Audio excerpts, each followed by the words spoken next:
Hi guys, good day sa inyo. Welcome to my channel. So today, our discussion is all about inverse trigonometric functions, introduction to inverse trigonometric functions. So, um, ano nga ba yung inverse trigonometric functions na yan? Paano natin ginagamit yan? At paano nakukuha yung mga values under inverse trigonometric functions? So, let us proceed. So, umpisa natin sa the inverse sine functions denoted as inverse sine x or arc sine x. Alin man dyan, parehas yan, that indicates the inverse function. It's the inverse of the restricted sine functions. Y is equal to sine x. Ayan. Since inverse ang natin, what if given yung, kung ito ay given for sine functions, ito yung given, wherein x should be from negative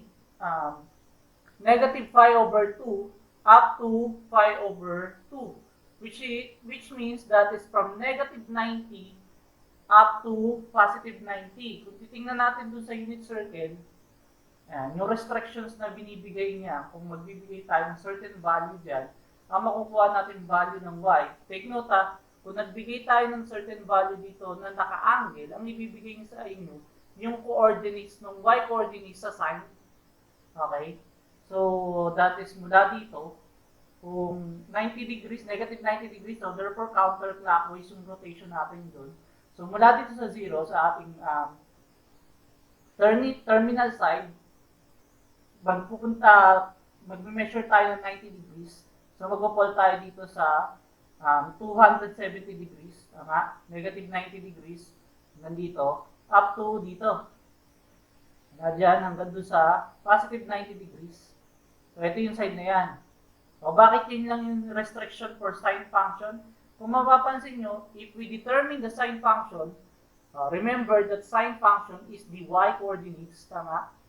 Based dun sa natin, sine x, o sine theta, is equivalent to, di ba, SOA nga yan, so katowa, that is so, which is the opposite over the hypotenuse, tama? So, opposite side, wherein, kung meron tayong given triangle, this is the y, since vertical siya, ito yung x natin, yung horizontal, then hypotenuse, which is, since unit circle ang pinag-usapan natin, that is 1. Diniscuss ko yan doon sa unit circle. So, yung mga bago lang din sa channel ko, ano ba yung tinutukoy kong yan? Meron akong video about doon sa unit circle. Panoorin nyo yun. Kung paano ko na-determine na sine theta is equivalent to y, which is so, is opposite if this is the angle. Yan. Kasi pag ganun ang ikot, di ba? So, if this is the angle, which is y over 1, which is the hypotenuse, therefore that is y. So, y coordinates. Ngayon, kung i-check natin mula dito hanggang dito, yung mga y coordinates, ito yun eh. Yung mga y coordinates na yan, yan, ayan, ito, at ito. Kung mapapansin nyo, kaya yan lang yung restriction. Kasi kung titingnan natin yung y coordinates na katapat nila, nauulit lang yung values. Tama? Nauulit lang yung values. So, whatever na ilagay nating angle, ibig sabihin, kung maglalagay tayo ng angle, let's say, sine 120, values lang ng 60 degrees, or yung coterminal niya, or yung kabilang side niya, yung nakatapat niya sa kabilang side, ang ibibigay sa inyo. Which is the same sila. Kaya yun lang yung restrictions niya. Ngayon, since inverse ang pinag-uusapan natin, inverse, sabihin, binabaliktad natin yung role ng y and x. Okay? Right? So, which is y is equal to sine inverse kasi since function ang pinag-uusapan natin, functions is y variable. So, therefore, a y is equal to inverse sine x means binabaliktad lang natin to. Transpose natin. That is sine y is equal to x. Where y, since y na yung binana natin, papalitan natin ng role niyang si y in terms of inverse function, pinagpapalit natin ng role ng y at ang x. So therefore, ang y ngayon natin dito, in terms dito sa function na to, ayan, itong mga functions na yan, is the angle, okay? is the angle, and then the x is the coordinates. Okay? So therefore, if we apply the value of sine, ito yan, yung inverse sine, ibig sabihin, ang x natin dito is coordinates. At what particular coordinates, ano yung given angle? Okay? Kasi pag ito in-apply natin, at what particular angle is the exact coordinates. Ngayon, nagbigay tayo sine 120. Ano yung angle na nandoon? Ano yung coordinates na nandoon? Okay? Ngayon, binabaliktad natin. At a certain coordinates, ano yung angle equivalent niya? Yun yung inverse function. So, inaalam lang natin ano yung given coordinates niya. So, kompletuhin natin itong table na to.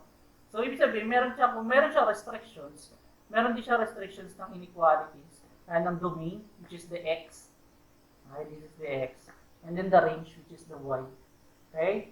Range is particular to the angle, since ito nga yung y natin. Okay?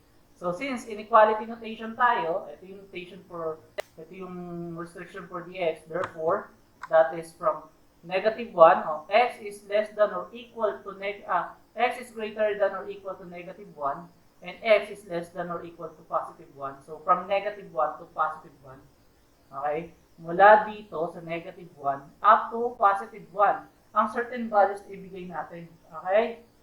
So, take note. Kahit gamitan mo ng calculator, ito lang yung mga values na ibibigay nyo sa inyo. From negative 90, okay? So, ibig sabihin, kung magsasubstitute ako ng certain value dyan, nandito lang yung bibigay nila sa iyo. Hindi niya kayo bibigyan ng values dito. Bakit? Let's say, hinanap natin, what is the inverse sine? Let's say, y is equal to inverse sine or arc sine, inverse sine of negative square root of 3 over 2. Ang ibibigay niyang answer sa inyo is negative 60. If you will try do sa calculator, ang bibigay niyan sa inyong value is negative 60. Okay? Negative 60 kasi rotations natin is clockwise. So therefore, mapupull siya sa 300 degrees. Okay? Let's say, paano kung ang tinutukoy mo is 240? Hindi niya ibibigay yung 240. Kasi isa lang naman yung answer na pwede. Hindi naman pwedeng magbigay ng dalawang answer. So, ang ibibigay niya, ito. Okay? Even though, ito yung tinutukoy mo. Na 240.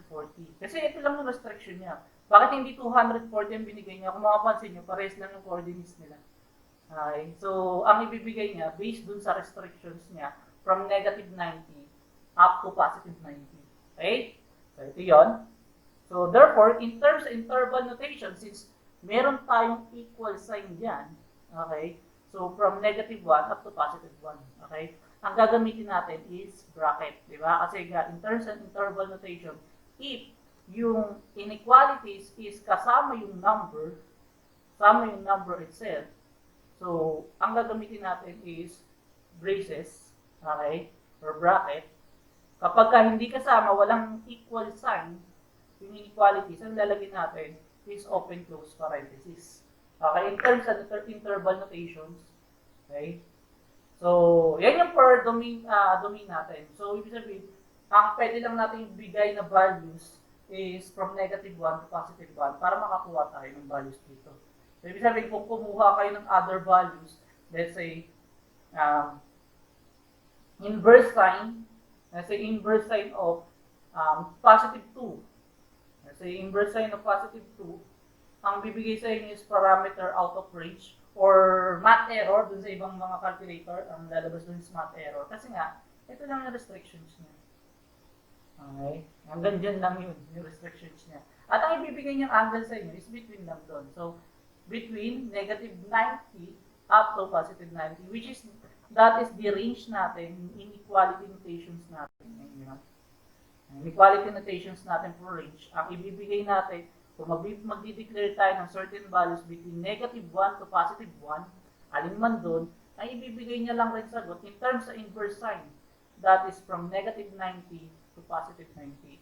Interval notations niya. So, since meron tayong equal sign is from negative 90 up to 2.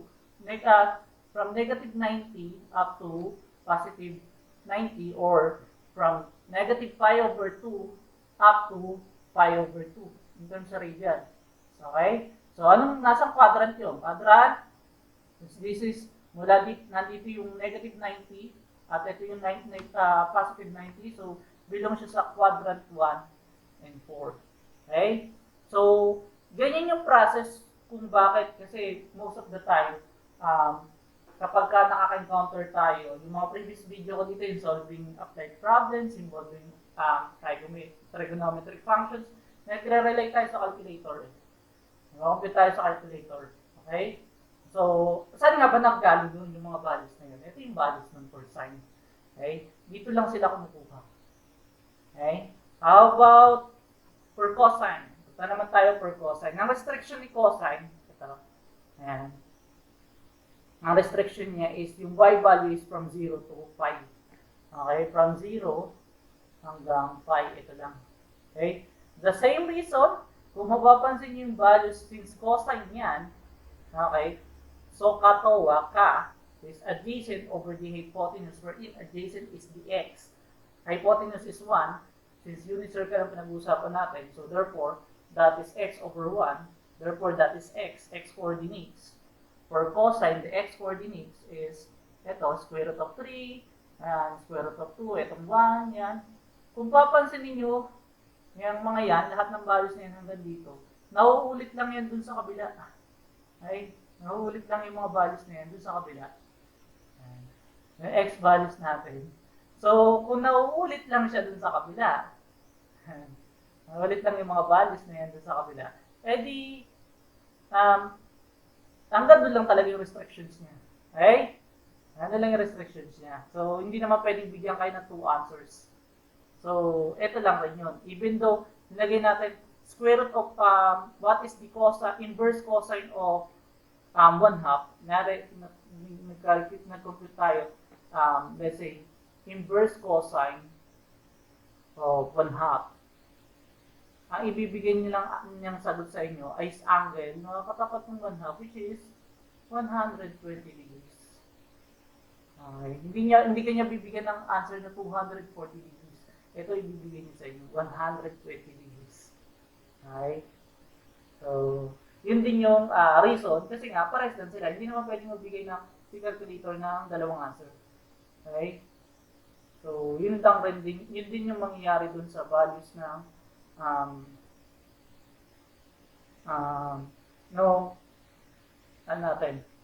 ganun din yung ibibigay niyang value sa inyo. Yung nandito lang, in between negative, in between 0 to pi. Okay, yun lang rin siya. So, therefore, ang same lang din siya ng sine, meron lang rin siya restrictions from negative 1 to positive 1. Okay? Wala dito sa negative 1 to positive 1. Yun lang rin yung mga values na nandoon na ibibigay, na pwede mong i-restrict. Kung meron ka restricted yan, ibig sabihin, kung meron kang other values na beyond negative 1 and beyond positive 1, hindi mo makukuha yun, hindi kanya bibigyan ng answer. Okay? Nandun lang siya nakalimit. Okay? So, since same lang rin siya dito, kung complete rin natin table, okay, ito yung restrictions niya. Since may equal sign siya, interval natin, so that is, bracket ang gagamitin natin, negative 1 to positive 1. Inequalities natin, ito yung inequalities natin from y is greater than or equal to 0 up to 5, okay, that is y is less than or equal to 5. So, therefore, from 0 to 180, or from 0 to 5. Okay? Since nandito siya, ito yung rotations natin, therefore, bilang siya sa quadrant 1 and 2.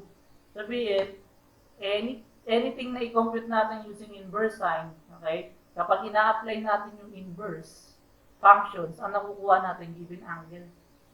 Okay? So, ibig sabihin, kung i-apply natin yung inverse ng given functions, ang ibibigay niya lang sa inyo in between 0 to 5 ng cosine, in terms sa cosine. Okay? Yun yung kinukuha, dun yung kinukuha yung values na yun. Next, how about tangent? Ang tangent is from, itong restrictions niya is from negative 90 or negative pi over 2 up to pi over 2. Take note, wala silang equal sign.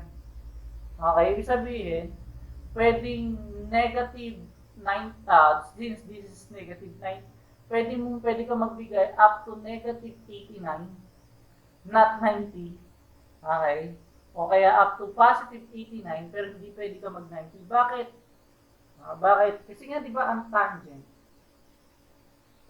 TOA nga, di ba? Tangent x or tangent theta. Tangent theta, that is TOA, tama, opposite over the adjacent. Okay? So, ulit tayo dun sa triangle. This is the y, this is the vertical line, this is the x. Ito yung given angle natin. Tama? This is hypotenuse, which is equal to 1. Okay? So, kung titingnan natin, that is opposite, that is y over dx. Tama? Y over dx. Wherein, tinitik natin yung at 90 degrees, at negative 90. At negative 90, ang coordinates sa negative 90. Tingnan natin. That is 0 and negative 1. 0 ang x, negative 1 ang y. So, kung iyan natin at tangent 90, ibibigay niya sa inyo negative 1, tangent negative 90 rather, that is negative 1 over 0. Tama? Negative 1 ang y, 0 ang x, that will be undefined. Undefined. Kung gagamit ka ng calculator, tangent negative 90, that is math error. Math error ang ibibigay niyo sa inyo. So, kaya ang nangyayari dyan, less than lang, wala tayong nilalagay na equal. Unlike dun sa tangent, sa cosine and sine, equal, nilalagay natin ng less than or equal, greater than or equal, naglalagay tayo ng equal sign. Ibig sabihin, kasama yung number. Pero ito hindi. Okay? So, yun yung restrictions natin. Therefore, inequalities natin, notations natin, up to infinity. Okay? Ayan. Kasi nga, dinidivide natin ito eh. Nagdidivide tayo ng y sa x. Y over x. So, meron kang infinite numbers na pwedeng gamitin. From negative infinity to positive infinity. Infinite sets of numbers. Pero, again, kahit anong numbers ang gamitin mo, since infinite numbers siya, ayan, yung values ng x natin, magpo-pull lang kayo sa bilang mula sa 89 degrees up to negative 89 degrees. Nandun lang siya. In between lang siya ng negative pi over 2 up to positive pi, negative pi over 2 up to positive pi over 2. Nandun lang siya. Okay? Kahit infinity yan. Kasi meron ka infinite sets eh. Nagdi-divide ka ng y over x.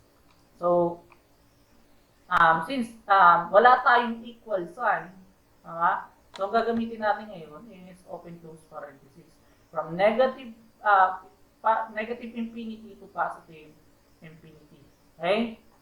For inequality notation, ito yung value ng y natin. So, from negative pi over 2 up to positive pi over 2, wala tayong equal sign. So, ganun pa rin. Open close parenthesis. Negative pi over 2 up to pi over 2 or negative 90 up to positive 90. Okay? Pero hindi kasama sila. Ayan. Ay, nag-i-indicate yan na in terms of notations, yung parenthesis, nag-i-indicate na yung number na to, hindi kasama, yung in-between lang nila ang kasama. Okay? Same with this. Infinity naman yan, hindi natin alam hanggang saan yan. Infinite sets yan. So, same. Dito tayo, negative 90, and then positive 90, therefore, that is belong to quadrant 1 and quadrant 4. Ito lang din yung mga values na ibibigay sa inyo. Hindi kanya bibigyan ng values dun sa kabilang side, dun sa quadrant 2 and quadrant 3. Kasi, same lang din yung magiging answer nun. Okay? Hindi mo makukuha, hindi natin basta pwede makuha yun. Okay? Next. For cosecant, ano nga ba yung cosecant natin? Cosecant is the inverse of the sine. So, therefore, if sine is y, secant is 1 over y. Tama? 1 over y yun. Ngayon, ang restrictions niya, same lang din naman sila. Okay? Pero hindi pwedeng yung y value is equal to 0. Okay? And then, the absolute value of x is greater than or equal to 1. So, therefore, kung negative ang value ng x, dapat negative 1 din to. Okay? So, since in absolute value dito, mag-absolute value ka rin dun sa answer mo. Which is, ayun lang rin naman yun. A negative value of x that is greater than or equal to negative value of y. Okay? So, ganun lang din siya. Which is, y should not be equal to 0. Bakit? That is y over x, tama? So, ito yung ranges natin. Y over 1 over y pala, rather. 1 over y.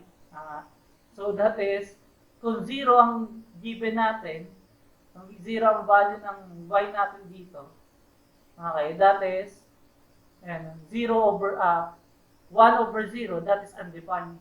Tama? Hindi siya pwede dito. Hindi siya tatama dyan. Okay? Annotations natin, ito yun.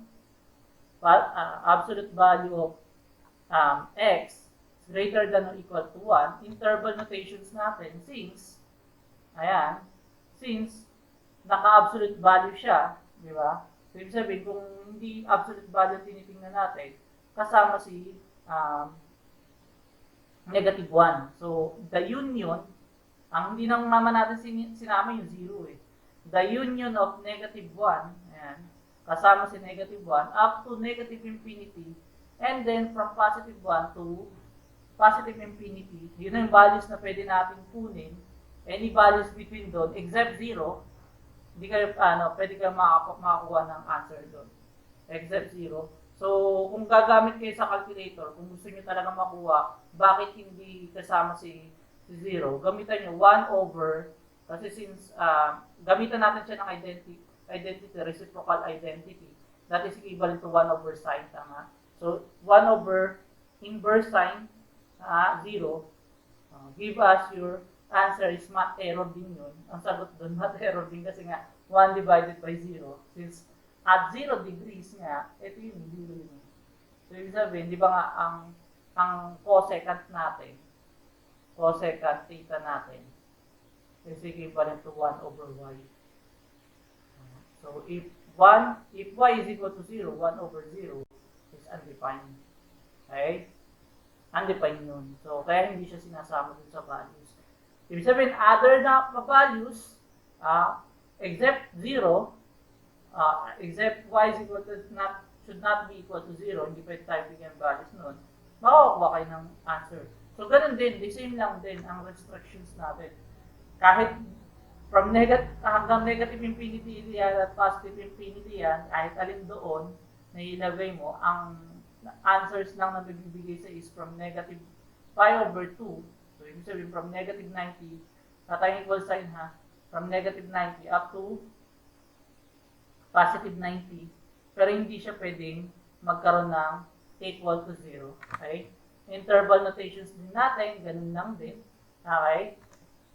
Then, belong din siya under quadrant 1 and quadrant 4. Okay? Hindi kasama si 0. Okay? Hindi kasama si 0 kasi nga, y should not be equal to 0. Okay? May equal sign tayo doon, so dapat may equal sign to.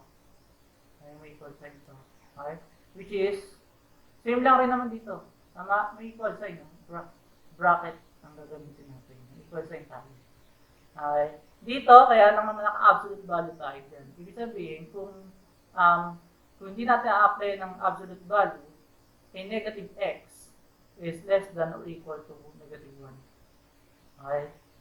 Yun yung ibig sabihin nun sa inequalities. Okay? So, kaya ganito yung intervals niya. Maglalagyan ka rin ng union dyan. Okay? So, eto na lang ginamit. Understood na yun. Next, how about meron na tayong cosine, cosine, tangent, punta tayo cosecant, punta tayo sa secant. Secant is the reciprocal identity of cosine, tama? So therefore, secant is equivalent to 1 over cosine, wherein cosine is x. So therefore, secant is 1 over x. Okay? Ganun din siya, wala. Hindi rin siya pwedeng, may restriction siya naman at 90. From 0 to 5, pero hindi pwedeng kasama yung value ng 90. Kasi nga, 0 siya doon. So, di ba, 1 over x, 1 over 0 is undefined. Okay? Doon naman siya magpo-code. Sa na yan. Ganun lang rin. Absolute value of x is greater than or equal to 1. Same lang rin yung interval nila ni cosecant. Okay? Inequalities nila, ang pinagkaiba lang kung si secant, cosecant is at 0, si secant ay at 2 pi over 2. Okay? Yun yung restriction niya. Since yan yung restriction niya, dito tayo. Kasama si 0 up to pi over 2. Union, pagka may nakita kayong ganyan union, union. Yan, then pi over 2 up to 0. Yan, ha? Sabihin, ito lang yung bibigyan kayo ng values nito. Yan, 0, 30, 45, 60, 120, hindi kasama si 90. Ayun yung nakalagay doon, hindi kasama si 90. Okay? Yun, ibig sabihin, di ba nga, in terms sa pag pinag-usapan natin yung Venn diagram, ito yung yung nasa labas. Ayan. Intersections yung nasa labas. So, ibig sabihin na intersections nila at 90. Kasama si, kung ito pinag-uusapan natin, ang nandito sa kabila, this is from 0. Ibig sabihin, 0, 30, 45, and 60. Okay? Nandito sa kabila, this is 120, 135, and 150, and 180. Ayan yung mga degrees. Union lang, ibig sabihin, hindi natin isasama to. Okay? Etong dalawa. Ayan yung mga values na pwede natin gamitin. Okay? Kung meron pa mga maliliit na values dyan, yun din, kasama din yun. Except 90. Ayan. So, belong din siya sa quadrant 1 and 2. Okay? So, meron na tayong 5. Proceed tayo dun sa last. So, yan. These are introductions lang. Introductions lang sa inverse trigonometric functions. Saan ba nakukuha yung mga values na yun? Usually kasi is, kapag naka-encounter tayo dun, click tayo kay calculator. Diba? Yan yung restrictions na. Yun yung nakukuha ang values dun. Okay? Paano nakukuha yung values na yun? In between lang din sa mga yan. Okay? How about sa cotangent? Cotangent is the reverse, the reciprocal of the cotangent, the tangent. So therefore, if y over x is the tangent, si cotangent, that is x over y. Okay? So, same lang din naman sila. Ayan, meron bang rin tayo, not equal.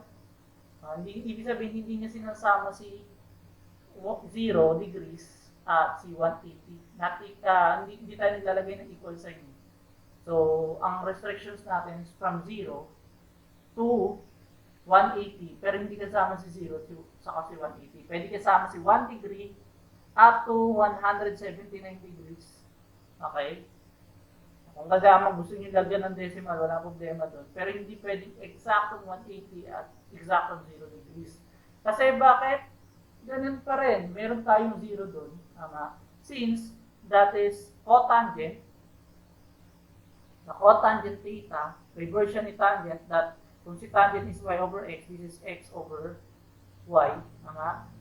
Wherein, kung at 0 degrees, that is 1 ang x natin, 0 ang y, that is undefined.